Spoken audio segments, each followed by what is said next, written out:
അപ്പോൾ ടസർ സിൽക്ക് സാരി ലവേഴ്സിന് നല്ല ബ്യൂട്ടിഫുൾ ആയിട്ടുള്ള ഒരു ടസർ സിൽക്കുമാണ് ആയിട്ടാണ് നമ്മളിന്ന് വന്നേക്കുന്നത്. നല്ല ഭംഗിയുള്ള ഒരു സ്ട്രൈപ്പ് പാറ്റേൺ വരുന്ന സാരിയാണിത്. ബോഡി കളർ നമുക്ക് ആക്ച്വലി വരുന്നത് ഓഫ് ക്രീം കളറാണ്. അതിൻ്റെ എഗെയിൻസ്റ്റ് ആയിട്ട് നമുക്ക് ബ്ലാക്ക് കളറിലുള്ള സ്ട്രൈപ്സ് ആണ് സാരിയുടെ ബോഡിയിൽ ഫുള്ളായിട്ട് നമുക്ക് വന്നിട്ടുള്ളത്. അതിനെ ഒന്ന് കോംപ്ലിമെൻറ്റ് ചെയ്യുന്ന രീതിയിൽ നല്ല ബ്രൈറ്റ് ആയിട്ടുള്ള ഒരു റാണി പിങ്ക് ഷെയ്ഡിൻ്റെ എഗെയിൻസ്റ്റ് ഗോൾഡൻ ജെറി ബോർഡർ വരുന്ന പോലെയാണ് സാരിയുടെ ബോർഡേഴ്സ് വരുന്നത്.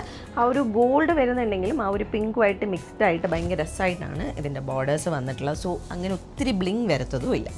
ആൻഡ് ഇതാണ് പല്ലു വരുന്നത്. പല്ലുവിലും ആ ഒരു ഡീപ്പ് റാണി പിങ്കിൻ്റെ അഗെയിൻസ്റ്റ് ആയിട്ട് ഗോൾഡൻ സ്ട്രൈപ്സ് ഇങ്ങനെ അടുപ്പിച്ച് ഇടവിട്ട് പോകുന്ന പോലെയാണ് നമുക്ക് പല്ലു വരുന്നത്. ആൻഡ് ബ്ലൗസ് പീസും ആ ഒരു റാണി പിങ്കിൽ തന്നെ നല്ല ഭംഗിയുള്ള സെറി ബോർഡേഴ്സ് വരുന്ന രീതിയിലാണ് ബ്ലൗസ് പീസ് വരുന്നത്. സോ ഇങ്ങനെയാണ് കോമ്പിനേഷൻ വരുന്നത്. ടസർ സിൽക്കിൻ്റെ കാര്യം ഞാൻ നിങ്ങളോട് പിന്നെ പറയേണ്ട ആവശ്യമില്ല. നിങ്ങൾക്കൊരു ഫംഗ്ഷൻ വെയർ ആയിട്ടോ അല്ലെങ്കിൽ കാഷ്വൽ വെയർ ആയിട്ടോ ഓഫീസ് വെയർ ആയിട്ടോ എങ്ങനെ വേണമെങ്കിലും യൂസ് ചെയ്യാൻ പറ്റിയ ഒരു സാരിയാണ്. ഈവൻ ക്ലൈമറ്റ് ഏതാണെങ്കിൽ പോലും ഒരു പ്രശ്നമില്ലാത്ത സാരിയാണ്. സോ ഈ ഒരു സാരിയുടെ പ്രൈസ് നമുക്ക് വരുന്നത് 5,950 റുപ്പീസാണ്.